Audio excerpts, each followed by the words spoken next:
தலைவன் பிரிந்த காலத்தில் தன்னுடைய பொலிவிழந்த மேனியைக் கண்டு கவலையுற்ற தோழியிடம், தலைவன் உடனிருப்பின் நான் மகிழ்வுற்று விளங்குவேன், பிரிவின் பொலிவிழந்தவளாவேன் என்று தலைவி கூறியது. மேஜை மேல் இருந்த நாட்குறிப்பில் எழுதியிருந்த வாசகத்தைப் படித்தவளுக்கு என்ன செய்வது என புரியவில்லை. காரணம், அது யாரோ மூன்றாம் நபர் அல்ல, தன் அத்தை மகள் மற்றும் தோழியானவள் அவள் விஜிதா. அந்த வசனமும் யாரை நினைத்து எழுதியிருக்கிறார்கள் என்றும் தெரியும். தன் அண்ணன் குணவர்மனை நினைத்துதான்.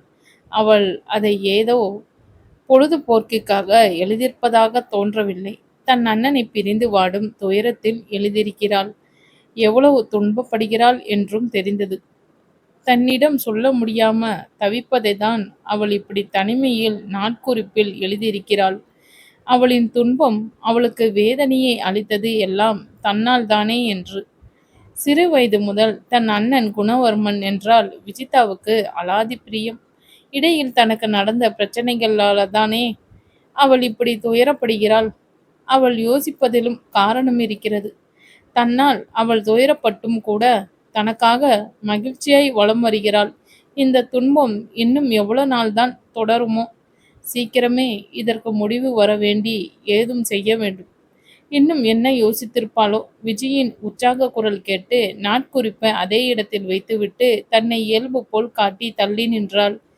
சென்னை அடியார் காந்தி நகர் பிரதான சாலை ஒன்றில் வசிக்கிறார்கள் லிங்கமூர்த்தி. வங்கி மேலாளர். அவர் மனைவி பர்வதம் லிங்கமூர்த்தியின் மனைவி மற்றும் தொழிலதிபர் ராஜசேகரின் ஒரே தங்கை. அவர்களின் ஒரே மகள் விஜிதா. தன் தோழியை பார்த்ததும் ஹுர்ரே என்று கூவலுடன் வந்து அணைத்து கொண்டாள் பாசமாக. இவர்கள் எல்லாம் இல்லை என்றால் இன்று அவள் இருப்பதே அதிசயம்தானோ? ஹே விஜி, என்னடி இது? வாரம் வாரம் வீட்டுக்கு வர, வெளியிலும் செல்றோம், எதுக்கு இத்தனை அலப்பற? என் தோழி, நான் கட்டி பிடிப்பேன், உனக்கு என்ன என்று விஜி உரிமையோடு வினாவினாள். உனக்கு என் மேல நிஜமாவே கோபமும் வருத்தமும் இல்லையா விஜி? கோபம் வரல, கொலவெறி தான் வருது. தன் தோழியின் பதிலில் அஞ்சலி வருத்தத்துடன் தலை குனிந்தாள். அவளின் எண்ண ஓட்டத்தை கவனித்து. அப்படியே உன் சிந்தனை குதிரைய நிறுத்துவாயாக ஏக வசனத்தில் மொழிந்தாள். இருந்தும் அவள் கலங்கிய கண்கள் காட்டி கொடுத்து விட்டன. அஞ்சலி, இப்போ அழுகிறத நிறுத்து, சகிக்கல. இப்படி எப்போ பாரு ஏதோ பறி கொடுத்தவ மாதிரியே நிக்கிறியே, இதை தான் நான் சொன்னேன். விஜி அஞ்சலியை கூட்டிட்டு வா சாப்பிடலாம் என்று விஜயின் அன்னை பர்வதம் அழைத்தார். அஞ்சலி, இப்படி கண்ணீர் விட்டு சோக கடல்ல முழுகிறதால ஒன்றும் ஆக போறதில்ல. நீ வா, நாம சாப்பிட்டுட்டு வெளியே ஷாப்பிங் போவோம் என்று விஜிதான் தன் தோழியை தேற்றி அழைத்து கொண்டு சென்றாள். இவர்கள் சாப்பிட்டு முடித்து பேசிக்கொண்டிருந்த சமயம் குணவர்மன் நுழைந்தான். பெரிதாக அவன் இங்கு எல்லாம் வந்து போக மாட்டான் தான், ஆனால் தன் தங்கையின் பொருட்டு வந்தான், அவளை அழைத்துச் செல்வதற்காக. லிங்கமூர்த்தி அவனிடம் தொழில் பற்றி சிறிது நேரம் பேச கொடுத்தார். தன் மகளை பற்றியும் அவன் நோக்கத்தை கேட்டும் பார்த்தார். அப்புறம் குணா, கல்யாணத்தை பத்தி யோசிக்கலாமே, உங்களுக்கு வயசாகிட்டே போகுதே என்று லிங்கமூர்த்தி குணாவிடம் வினாவினார். மெதுவா பார்க்கலாமாம்மா, அஞ்சலி இருக்காளே. குணா, விஜிதாவும் படிப்பை முடிச்சிட்டா, இனி அவளுக்கு கல்யாணம் பண்ணிட்டா எங்களுக்கு நிம்மதியா இருக்குமே, ஒரு மகளின் தந்தையாய் கூறினார் லிங்கமூர்த்தி. குணா ஒருவித இறுக்கத்துடன் அமர்ந்திருந்தான், அவர்கள் சொல்வதை கேட்டுக்கொண்டு. குணா, அஞ்சலிக்கு இன்னும் 2 வருஷம் கழிச்சு கூட பண்ணிக்கலாம். ஆனா உங்களுக்கு வயசாட்டே போகுதே, நீங்க சீக்கிரமா பண்ணிக்கிட்டா தேவல. ஒரு வயசுக்கு மேல இருந்தா கல்யாணத்தப்போ சங்கடங்கள் வர கூடாது இல்லையா? மேலும் அவர் என்ன சொல்லியிருப்பாரோ? குணா அஞ்சலியிடம், டைம் ஆச்சு கிளம்பு என்று அவர் கூறுவது காதில் விழவில்லை என்பது போல் கூறினான் குணவர்மன். விஜிதா இடை புகுந்து, ஏன் அஞ்சலியை நாங்க விட மாட்டோம்? துடுக்காக கேள்வி கேட்க அவன் பொறுமைதான் பறந்தது. ஒரு முறைப்பை காட்டினான். அஞ்சலி வா, வலுக்கட்டாயமாக கூப்பிட்டு அவர்கள் நகர்ந்த சமயம், குணா, நான் கேட்டதுக்கு பதில் சொல்லலையே. இப்பொழுது லிங்கமூர்த்தி குணாவிடம் நேரடியாகவே வினாவினார். குணா அவரை சற்று அழுத்தமாக பார்த்து, நீங்க உங்க பொண்ணுக்கு வேற நல்ல பையனா பார்த்து கல்யாணம் பண்ணி கொடுங்க என்று சொல்லிவிட்டு அவன் அஞ்சலியுடன் சென்று விட்டான். லிங்கமூர்த்தி, பர்வதம் இருவருமே அதிர்ச்சியில் இருந்ததால் விஜி தன் உயிர் இருப்பதா போய்விட்டதா என்ற மனநிலையில் நின்றாள். ஆம், பின்னே பெண்ணவள் உயிராய் நேசிக்கும் உயிர்காதலன் இதழில் இருந்து சிந்திய வார்த்தைகளால் பாவம் 1000 ஊசி ஒன்றை குத்தியது போல் அல்லவா வலி தாங்கினாள். அவன் வார்த்தைகளின் சிதறல்கள் அப்படி அல்லவா? விஜிதா கண்ணீரோடும் துக்கத்தோடும் குணவர்மன் சென்ற திசையையே வெறித்திருந்தாள். நீயா பேசியது என் அன்பே, நீயா பேசியது? தன் அத்தை வீட்டிலிருந்து புறப்பட்ட அஞ்சலி, குணா இருவரும் ஒருவித இறுக்கமான மௌன நிலையிலேயே பயணப்பட்டனர். அஞ்சலிதான் அந்த மௌன நிலை கலைத்து அண்ணனிடம் வினாவினாள். அண்ணா. சிறு வினாடி மௌனம் சாதித்தவன், பிறகு சொல்லு. உன்கிட்ட இருந்து இப்படி ஒரு பதில நான் நினைச்சு கூட பார்க்கல. அஞ்சலி அவனை கடுமையாக முறைத்தாள். அவளின் முறைப்புக்கெல்லாம் அசர்பவனா அவன்?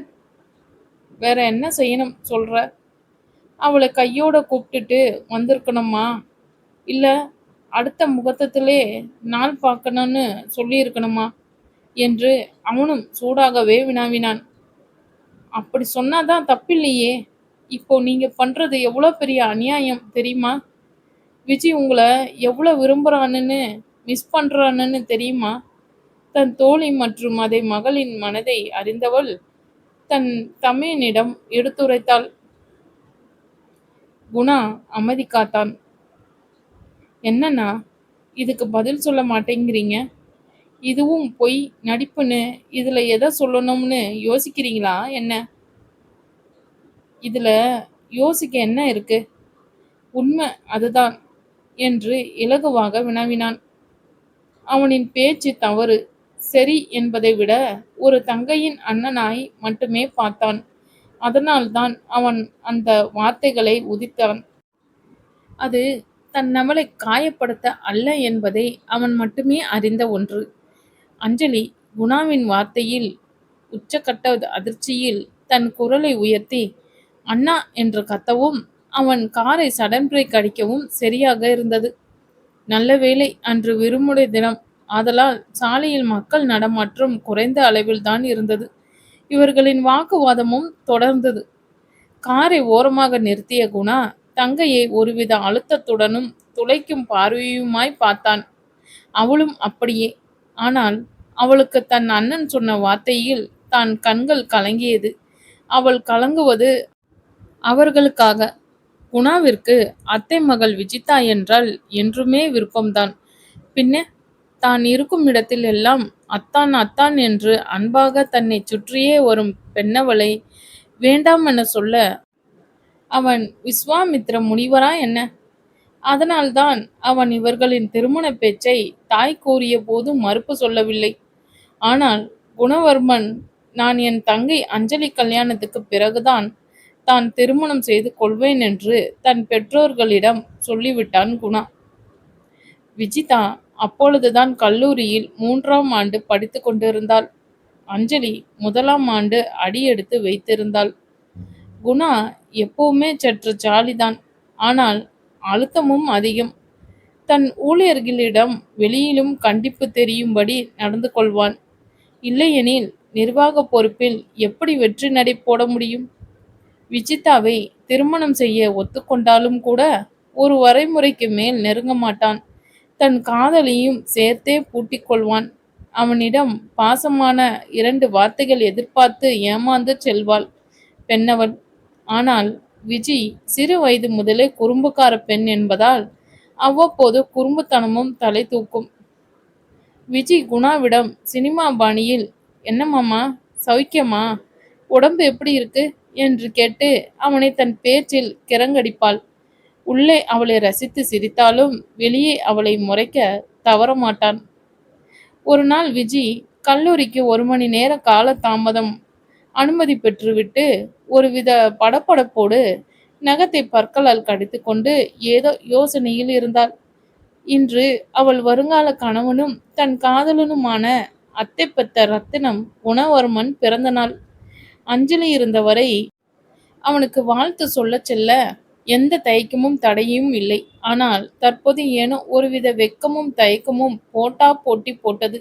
இதையெல்லாம் அவள் அம்மா வந்து அந்த பொன்னான தகவலை இவளிடம் சொல்லும் வரையில்தான். என்ன விஜி, காலேஜுக்கு கிளம்பிட்டியா என்று பர்வதம் மகளிடம் வினாவினார். தன் அன்னையிடம் தன் தவிப்பை காட்டாமல் இருக்க பெரும் பாடுபட்டாள். ஆ, கிளம்பிட்டேன் மா என்று தடுமாற்றத்துடனே கூறினாள். என்ன ஆச்சு விஜி, ஏன் ஒரு மாதிரி இருக்க? உடம்புக்கு என்னடா பண்ணுது என்று அக்கறையாக கேட்டார். ஒன்னில்லம்மா, இன்னைக்கு காலேஜில் நான் தான் செமினார் எடுக்கணும். அதான் கொஞ்சம் டென்ஷனாக இருக்கு. தன் தாயை சமாளிக்க வேண்டி அப்படி ஒரு பொய்யே சொன்னாள். அதுவும் நன்றாகவே வேலை செய்தது. அதற்கு பிறகுதான் சற்று ஆசுவாசம் அடைந்து தான் சொல்ல வேண்டியதை சொன்னார். நல்ல பொண்ணுமா நீ. நான் கூட என்னமோ ஏதோன்னு பயந்துட்டேன். காலேஜில் பசங்க தான் ஏதோ உன்கிட்ட கலாட்டா பண்ணுறாங்களோன்னு நினச்சிட்டேன். அப்படி ஏதாவதுன்னா நீ உடனே குணா கிட்ட சொல்லு விஜி, அவன் பார்த்துப்பான். யாரு? உன் அண்ணன் பையன் குணவர்மன் தானே? பார்த்துட்டாலும் ம் என்று தாடியை இடித்து நொடித்து கொண்டாள். விஜி, அவன் உன்னை கட்டிக்க போறவன். அவனை மரியாதை இல்லாம பேசக்கூடாது என்று தாயாய் அவளை கண்டித்தார்.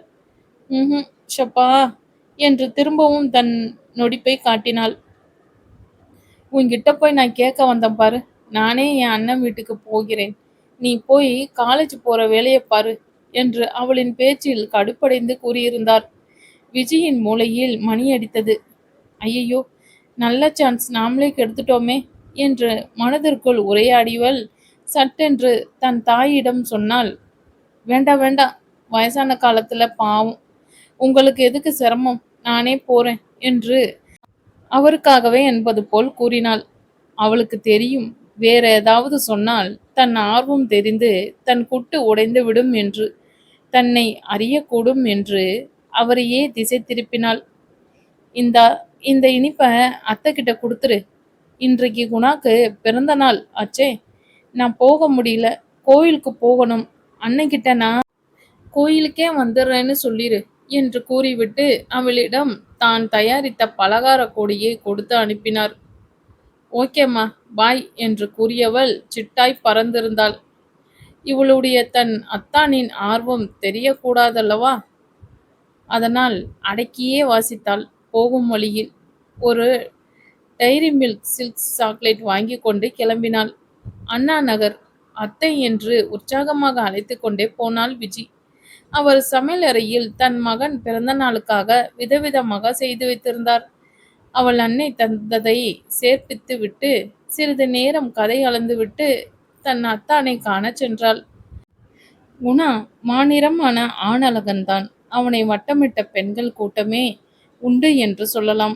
அவர்களை தன் ஒரு பார்வையாலேயே விலக்கி வைத்து விடுவான். அவனின் வளர்ப்பு அப்படி. விஜி மட்டுமே அதற்கு விதிவிலக்கு. விஜி அவன் அறைக்கு சென்று கதவை தட்டி அவன் அனுமதிக்காக நின்றாள். அத்தை மகன் என்றாலும் வியப்பில் ஆண்மகன். அவள் ஒரு பெண் அல்லவா, மரியாதை தெரிந்தவள் அல்லவா? குணா, அவன் அம்மாதான் அழைக்கிறார்கள் என்ற நினைப்பில் உள்ள வாங்க, நான் ரெடி என்று சொன்னான். ஆனால் வந்தவள் விஜி. அவளை அந்த நேரத்தில், அதுவும் அவனுக்காக அறையில் பார்த்ததும் ஆச்சரியத்தில் கண்ணை விரித்தான். ஏனெனில் அத்தை மகளானாலும் அந்த வீட்டில் அவள் வளைய வந்திருந்தாலும் அவனுக்குரிய பிரத்யேக அறைக்கு இன்றுதான் வருகிறாள். இருவரும் ஆசை தீர மௌனமாய் பார்த்தார்கள். அதை கலைத்தது குணாவின் குரல். என்ன இங்க வந்திருக்க? என்ன விஷயம்? ஏதாவது காரியம் ஆகணுமா என்று கேலியாக வினவினான். அவனின் இந்த கேலி கிண்டல் அவளிடம் மட்டும் சகஜமாக வரும். ஆமாம், அவளுக்கு ஏதேனும் தேவைப்பட்டால் இவனிடம்தான் நிற்பாள். இவள் அம்மா அப்பாவிடம் தெரிவிக்காத முடியாத பட்சத்தில், ஆனால் அவனை அப்பாவும் அவனது அலுவலகம் அல்லது வேலை எங்கேனும் தான் பார்த்து பேசுவாள். அதான் அவன் அப்படி கேட்டான். ஆனால் அவள் அதை ரசிக்கவில்லை. கோபம் தலை தூக்கினாலும், மவனே, தாலி மட்டும் கட்டுடா, அப்ப பேசிக்கிறேன் என்று மனதிற்குள்ளேயே நினைத்து கொண்டாள். அவனுக்காக நாளை நினைவில் கொண்டு இயல்பாகவே பேசினாள். உதட்டில் தோன்றிய வெட்க புன்னகையுடன், இனிய பிறந்த நாள் வாழ்த்துக்கள் அத்தான் என்று சொல்லி கை கொடுத்தாள். குணா ஒரு சிறு தலை அசைவோடு தேங்க்ஸ் என்று மட்டும் சொன்னான். விஜி அப்பவும் பொறுமை கடைபிடித்து தன் கையில் இருந்த டைரி மில்க் சில்க்ஸ் சாக்லேட்டை தந்தாள். அவன் அதை வாங்கி ட்ரெஸ்ஸிங் டேபிளில் வைத்துவிட்டு திரும்பவும் தேங்க்ஸ் என்று கூறினான்.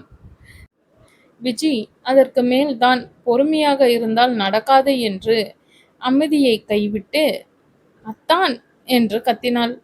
அதற்கெல்லாம் அசர்பவனா அவன்? என்ன என்று தன் ஒற்றை புருவத்தை அழகாய் தூக்கி கேட்டான். விஜி சொக்கிதான் போனாள். அத்தான், அந்த சாக்லேட் அங்கே வைக்க தரவில்லை, சாப்பிட தந்தேன் என்று பொறுமையாகவே கூறினாள். ஓ! விஜி அவனிடம் பேசுவதை விட்டு அந்த சாக்லேட்டை பிரித்து அதில் ஒரு துண்டு எடுத்து அவனிடம் நீட்டினாள். ஆனால் அதை வாங்கி அவள் வாயிலே திணித்து தன் காரியத்தில் கண்ணானான். உங்களுக்கு தான் இன்னைக்கு பர்த்டே, எனக்கு இல்ல, பல்லை கடித்து கொண்டு கூறினாள். எனக்கு சாக்லேட் பிடிக்காது. சரி, காலேஜ் போகல, லேட் ஆயிடுச்சு, கிளம்பு, நானும் கிளம்புறேன். அத்தா, இன்னைக்கு ஒரு நாளைக்கு ஒரு பீஸ் சாப்பிட்டா ஒன்றும் ஆகாது. குணா கார் கீயை எடுத்துக்கொண்டு திரும்பி, கிளம்புறியா, எனக்கு டைம் ஆயிடுச்சு என்று சொல்லி அவன் கடிகாரத்தை பார்த்தான். அந்த கண் சிமிட்டும் நொடியில் அவன் எதிர்பாராத செயலை செய்திருந்தாள். அவள் அவன் தாடியை பற்றி இதழோடு இதழ் அணைத்திருந்தாள். நொடிகளோ வினாடிகளோ அறியார் அவள் வாயில் இருந்த இனிப்பை அவனிற்கு இடம் பெயர்ந்து விட்டது. இது என்னோட பிறந்தநாள் பரிசு என்று சொல்லி அவன் சுதாரிக்கும் முன்னே விலகி பாயத்தான் என்று கூறிவிட்டு பறக்கும் முத்தத்தோடு சிட்டாக பறந்துவிட்டாள். அந்த 6 அடி ஆண்மகன்தான் பெண் அவளின் செயலில் சற்று தடுமாறிவிட்டான். ஆம், பெண் வாசனையே அறியாதவன் இப்படி சட்டென்று தன் வருங்காலம் என்றாலும் பெண் அவளின் வாசம் அண்மையை போதை கொள்ள செய்தனவோ? அவள் சென்று சில நொடிகள் கடந்துதான் அவன் தன்னிலைக்கு வந்தான். அவள் கொடுத்து சென்ற இனிப்பையின் சுவை இன்னும் நாக்கில் தேனாய் இனித்தது. குணா தன்னை ஒரு முறை கண்ணாடியில் பார்த்தான். தன்னைத்தானே பார்த்து சிரித்து அவள் முன்னே சொல்ல முடியாத வார்த்தையை அவனுக்கு அவனே சொல்லிவிட்டான். செல்ல ராட்சசி, ஐ லவ் யூ டி சொல்லி புன்னகை மறையும் முன்னே அறையிலிருந்து வெளியேறினான். இனிய பிறந்தநாள் வாழ்த்துக்கள் கண்ணா என்று அவன் அன்னை வாழ்த்து கூற அவரை தொடர்ந்து ராஜசேகரும் வாழ்த்தினார். மகனின் புன்னகை முகம் அவர்களை மேலும் மகிழ்ச்சியில் ஆழ்த்தியது. தன் தாய் தந்தையிடம் ஆசீர்வாதம் வாங்கினான். வா கண்ணா, இன்னைக்கு உனக்கு பிடிச்சதா செஞ்சிருக்கேன், சாப்பிடு. குணாவிற்கு தான் இன்னும் தன்னவள் தன்னை மயக்கவும் இனிப்பும் குறையவில்லையே. அவன் எப்படி அதை செல்ல அனுமதிப்பான்? அங்கே வேறு ஏதாவது உண்டுவிட்டால் அதன் சுவை போய்விடுமோ என்று தன் அன்னையிடம் மறுத்தான். இல்லம்மா, எனக்கு ஒரு அவசர கூட்டம் இருக்குமா, அதனால் நான் போகணும், டைம் இல்லை. மகனின் பதிலில் அன்னை மகாவோ முகமாடினார். குணா அதை பொறுக்காமல், நீங்க எல்லாத்தையும் பேக் பண்ணுங்க, நான் ஆபீஸ் போய் சாப்பிட்றேன் என்று அன்னையை தேற்றும் விதமாகவே கூறினான். அவர் உற்சாகமாக அவன் சொன்னதை செய்து முடித்தார். புன்னகையோடவே அவர்களிடம் விடை பெற்று சென்றான் குணவர்மன். இன்னைக்கு ரொம்ப சந்தோஷமா இருக்கான்ல, இதே போலவே எப்பவும் இருக்கணும் என்று மகா தன் கணவரிடம் கூறினார். இன்னைக்கு விஜி வந்தாளா மகா என்று தன் மனைவியிடம் ராஜசேகர் வினவ, அவரோ குழப்பத்துடன் பார்த்து, ஆமா, காலையிலே வந்துட்டு தான் காலேஜ் போனா. குணாக்கு வாழ்த்து சொல்லிட்டு பர்வத அண்ணி தந்த ஸ்வீட்டு கொடுத்துட்டு போனா. அப்போ என் மருமக ஏதோ பரிசு கொடுத்துட்டு போயிருக்கா போல, அதான் மகன் துள்ளி குதிக்காத குறையா போறான். உங்களுக்கு எப்படி தெரியும், விஜி சொன்னாளா என்று தன் கணவரின் கூற்று புரியாது மகா வினவினார். ராஜசேகர் மகிழ்ச்சியாய் சிரித்துவிட்டு, இது சொல்லி தெரியாத பரிசு இல்லம்மா, சொல்லாம தர பரிசு என்று பூடகமாக வினவினார். மகா அவரின் பூடக பேச்சை புரிந்து, உங்களுக்கு வயசாகுது, இளமை திரும்பல, நீங்களா ஏதோ கற்பனை பண்ணிக்காதீங்க, போய் ஆஃபீஸுக்கு கிளம்புற பாருங்க. என்ன மகா இப்படி சொல்லிட்ட? அவன் இன்னைக்கு சாப்பிடாம கூட போறானேம்மா, அத கூடவா கவனிக்கல? அதான் சொன்னானே, அவனுக்கு ஏதோ மீட்டிங்குன்னு. உன் பையன் எம்டியா இருக்கிற கம்பெனிக்கு நான் தான் சேர்மன் மகா. அவனுக்கு இன்னைக்கு பிறந்த நாளுன்னு சொல்லி நான் தான் அவனுக்கு எந்த ஒர்க்கும் இல்லாம ஃப்ரீ பண்ணி விட்டேன். அப்புறம் ஏங்க அவன் சாப்பிடாம போறான்? நீங்க பக்கத்துல தானே இருந்தீங்க. சொல்லியிருக்கலாம்ல. நம்ம மருமக குடுத்த கிஃப்ட்டு அப்படிப்பட்டதா இருக்குமோ என்னவோ! அவன் முகத்துல லைட்டா வெட்கம் கூட பார்த்தேன். அவன சங்கடப்படுத்த வேணாம்னு அதான் அவன் போக்குலயே விட்டேன்.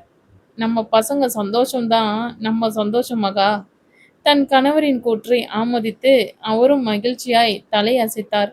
அவரின் பேச்சை புரிந்து கொண்டும் பொருட்டு குணா காரில் பயணம் செய்து கொண்டே காலையில் தன்னவள் தந்த பரிசை திரும்ப திரும்ப அசைப்போட்டு ரசித்து சந்தோஷவானில் பறந்தான்.